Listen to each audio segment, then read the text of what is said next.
میرے بعد خلافت 30 سال رہے گی، پھر بادشاہت آ جائے گی۔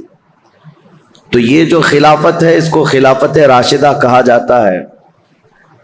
اس کے بعد جو آئے ان کو بظاہر خلیفہ تو کہا جاتا ہے، لیکن اس حدیث پاک کی روشنی میں خلفائے راشدین کے بعد جو آئے ان کو بادشاہ کہا جاتا ہے، کیونکہ خلیفہ جو لفظ ہے یہ بہت ہی بامعنی لفظ ہے، اور خلافت جو جس کو زیب دیتی ہے اس کے اندر بہت سارے گر ہونی چاہیے، بہت سارے ہنر ہونے چاہیے، بہت سارے اخلاق حمیدہ ہونی چاہیے۔ خلافت راشدہ کا جو دور ہے 30 سال چلا، یہ اسلام کا سنہری دور ہے، بلکہ اس کو خلاصہ اسلام کہا جاتا ہے۔ یعنی خلفائے راشدین کا جو دور ہے اسلام کی ترویج و اشاعت اور اس کا صحیح چہرہ لوگوں تک پوری دنیا میں پہنچانے میں یہ دور بڑا اہم کردار رکھتا ہے۔ پھر اسلام پھیلتا رہا، لیکن اس دور کی مثال نہیں مل سکتی۔ یہ چاروں خلفاء سیدنا ابوبکر صدیق، سیدنا عمر ابن خطاب، سیدنا عثمان ابن عفان اور سیدنا علی بن ابی طالب رضوان اللہ تعالی علیہم اجمعین کے جو دور گزرے ہیں، لیکن اسلام کی یہ ترقیاں غیروں کو کب بھاتی، کب پسند آتی؟ رومیوں کو انہوں نے دھول چٹا دیا ہے، ایرانیوں کی سلطنت ختم ہو گئی ہے، افریقہ میں اسلام پہنچ چکا ہے، آرمینیا، آذربائیجان، رشیا کے قلب میں اسلام جا چکا ہے۔ تو ظاہر سی بات ہے دشمنان اسلام اس کو ویلکم کرتے ہوئے، استقبال کرتے ہوئے تو نہیں قبول کریں گے۔ دسیسہ کاریاں شروع ہو گئیں، فتنہ پردازیاں، فتنہ انگیزیاں۔ جو چھپے ہوئے لوگ تھے، بظاہر مسلمان تھے لیکن اندر سے وہ کافر تھے، ان منافقین نے اسلام کو نقصان پہنچانے کے لیے کوئی بھی حصہ چھوڑا نہیں۔ جیسے کہ میں نے 2 دن قبل بتایا تھا، سب سے پہلے فتنے کا بیج بونے والا جو شخص تھا عبداللہ بن سبا، یہودی تھا، اسلام میں آیا لیکن جماعتیں پیدا کر دیں۔ اب خلافت راشدہ ختم ہوتے ہوتے ہی مسلمانوں میں جماعتیں آ گئی تھیں، یعنی مولا علی کرم اللہ وجہ الکریم کا جو انتقال ہوا، آپ کی جو شہادت ہوئی، تقریباً 3 خلفاء کی شہادتیں ہوئی۔ حضرت عمر بھی شہید ہوئے، حضرت عثمان بھی شہید ہوئے، اور حضرت علی کرم اللہ وجہ الکریم یہ بھی شہید ہوئے۔ لیکن فرق یہ ہے کہ خلیفہ دوم حضرت عمر کی جو شہادت ہے وہ ایک غیر مسلم مجوسی کے ہاتھوں ہوئی، جو آگ کا پجاری تھا، اس کا اسلام سے لینا دینا نہیں تھا، اور اس نے اپنی ذاتی رنجش میں قتل کیا ہے۔ لیکن حضرت عثمان کا قتل مسلمانوں کی ایک باغی جماعت نے کیا، اور حضرت علی رضی اللہ تعالیٰ عنہ کا قتل بھی بظاہر مسلمان کہلانے والے تھے لیکن وہ کافر ہو چکے تھے، خارجی، لیکن نام کے وہ مسلمان ہی تھے، عبد الرحمن بن ملجم جس نے قتل کیا۔ تو اب یہاں سے آپ اندازہ کریں کہ مسلمانوں کے ہاتھ سے جب اتنے بڑے 2 خلیفہ قتل ہو گئے، شہید ہو گئے، تو پھر فتنہ پیدا ہو ہی چکا تھا، فتنہ عروج پر تھا۔ 2 جنگوں کا ذکر کل میں نے کیا تھا، ایک جنگ جمل اور ایک جنگ صفین۔ یہ جنگ جمل جو ہے سیدہ عائشہ صدیقہ رضی اللہ تعالیٰ عنہا تشریف لائی تھی اس جنگ میں، اور پھر وہ صلح ہو گئی، واپس وہ چلی گئی، حضرت علی بھی گئے، لیکن غلط فہمی سے دونوں فوجوں میں لڑائیاں ہوئیں اور دونوں میں صحابہ بھی شہید ہوئے ہیں۔ اس جنگ کے بعد ایک اور جنگ ہوئی تھی جس کو جنگ صفین کہتے ہیں۔ یہ حضرت امیر معاویہ ملک شام سے نکلے تھے، چونکہ میں نے بتایا تھا آپ کو کہ حضرت عثمان غنی کے قتل کا بدلہ لینے کا سب سے زیادہ جو اعلان کر رہے تھے اس میں حضرت امیر معاویہ تھے، کیونکہ خاندان ایک ہی ہے، حضرت عثمان کا خاندان بھی اور حضرت امیر معاویہ کا خاندان بھی ایک ہی ہے۔ تو خون عثمان کا قصاص، بدلہ، اس نعرے سے وہ اٹھے تھے، اور اس کے بعد جنگ جمل کے بعد حضرت امیر معاویہ رضی اللہ تعالیٰ عنہ بھی فوج لے کر کے نکل پڑے تھے۔ حضرت علی کرم اللہ وجہ الکریم نے بہت ساری صلح کی کوششیں فرمائیں، خطوط لکھے، لیکن جواب میں صرف ایک ہی جواب آتا تھا کہ خون عثمان کا بدلہ چاہیے۔ یہاں تک کہ ایک بڑے صحابی ہیں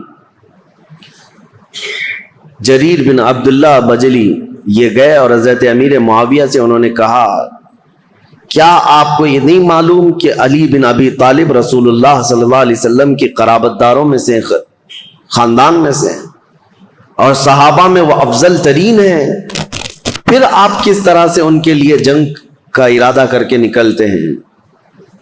کیا آپ یہ سمجھتے ہیں کہ علی بن ابی طالب نے عثمان کا قتل کیا ہے، عثمان بن عفان کا قتل کیا ہے؟ حضرت امیر معاویہ نے کہا نہ، میں ان کی فضیلت کا بھی قائل ہوں، وہ رسول اللہ صلی اللہ علیہ وسلم کے رشتہ دار بھی ہیں، یہ ساری چیزیں اپنی جگہ پر، لیکن حضرت امیر معاویہ کی ایک دلیل یہ تھی، کہتے ہیں ہاں یہ بھی میں سمجھتا ہوں کہ اگر علی بن ابی طالب نے عثمان بن عفان کا قتل نہیں بھی کیا ہے تو قاتلوں کو ہمارے حوالے کیوں نہیں کرتے؟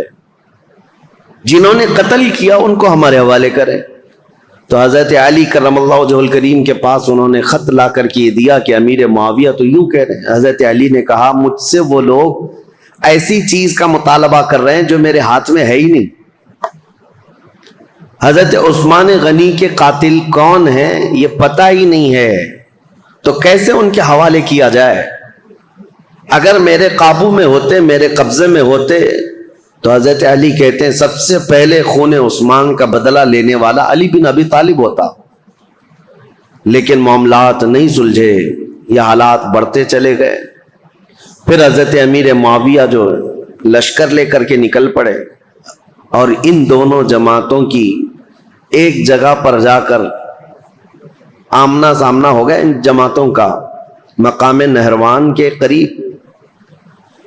حضرت امیر معاویہ کے ساتھ جو فوج تھی وہ بھی بہت ہزاروں کی تعداد میں، اور حضرت علی رضی اللہ تعالیٰ عنہ کے ساتھ جو فوج تھی وہ بھی ہزاروں کی تعداد میں۔ لیکن حیرت کی بات یہ ہے کہ کچھ جو دور اندیش تھے صحابہ تھے وہ لڑائی ہونے نہیں دے رہے تھے۔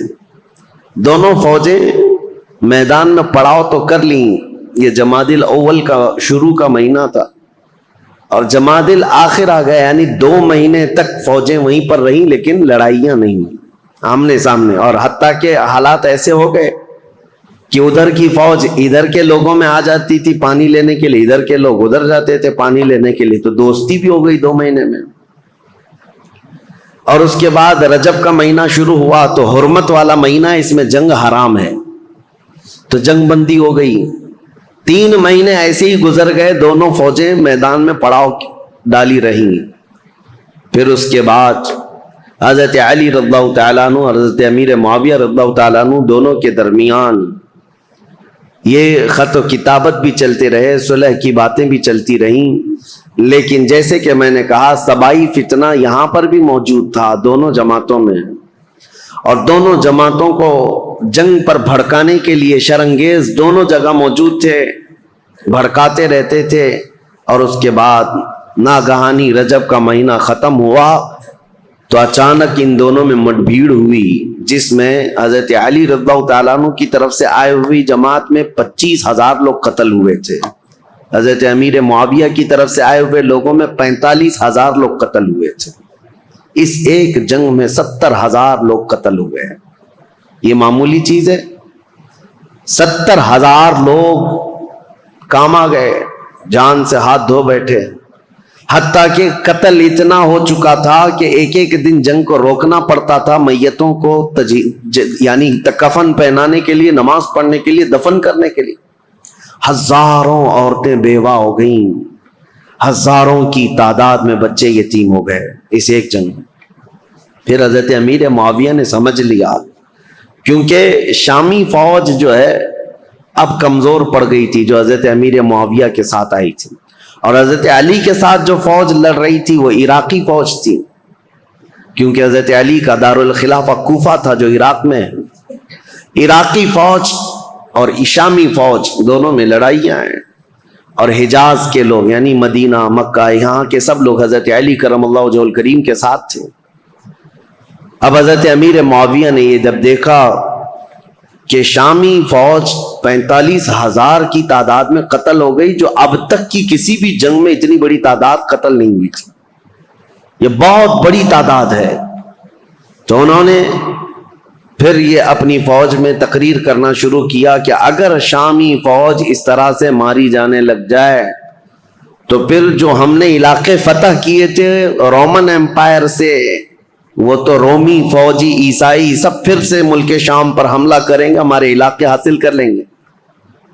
اور پھر حضرت امیر معاویہ نے عراقی فوج کو بھی بتایا کہ اے عراق کے رہنے والوں، تمہارے بھی 25,000 قتل ہو گئے، اسی طرح سے اگر تمہارا بھی قتل جاری رہا اور یہ جنگ جاری رہی تو جو تم نے علاقے فتح کیے پرشین ایمپائر سے، یعنی ایران کی جو پہلی کی حکومت تھی کسرا کی، اس سے جو علاقے تم نے فتح کیے، یہ پرشین ایمپائر کے لوگ جو پجاری ہیں آگ کے، وہ دوبارہ عراق کو حاصل کر لیں گے اور تمہارے پاس اپنے آپ کو بچانے کے لیے لوگ نہیں رہیں گے. یہ حکمت کے ساتھ، ظاہر سی بات ہے اتنا قتل ہونے کے بعد اب دونوں کے درمیان فکر آ گئی. حضرت علی کرم اللہ وجہہ الکریم نے جب یہ بات سنی تو عراقیوں کو پوچھا تو عراقی پیچھے ہٹنے کو تیار نہیں تھے. کہا کہ اب امیر معاویہ کی فوج کمزور پڑ رہی ہے، اس لیے ایسی باتیں کر رہے ہیں. وہ صلح کرنے کو تیار نہیں تھی فوج. تو حضرت امیر معاویہ نے ایک ترکیب نکالی، 5 بڑے بڑے اپنے شام کے لوگوں کو بلایا، کیونکہ حضرت امیر معاویہ بہت ہی مدبر آدمی تھے، سیاست میں ان کا کوئی مثل نہیں ملتا، بلکہ ان کو کہتے ہیں پورے عرب کا ذہن، پورے عرب کی عقل ان کے پاس تھی. حضرت امیر معاویہ انہوں نے 5 بڑے بڑے قرآن مصحف جس میں قرآن لکھا ہوا تھا، قرآن پاک کے نسخے منگوائے اور کہا قرآن پاک کو اٹھاؤ اور ہم یہ اعلان کرتے ہیں کہ ہم آپس میں قرآن کو حکم بنائیں گے اور اس کے مطابق اپنے آگے کے معاملات طے کریں گے. اگر حضرت علی رضی اللہ تعالیٰ عنہ اور ان کی فوج اس کا انکار کرتی ہے تو پھر ظاہر سی بات ہے یہ تو کفر ہو جائے گا، قرآن کو حکم ماننے سے انکار کرنا.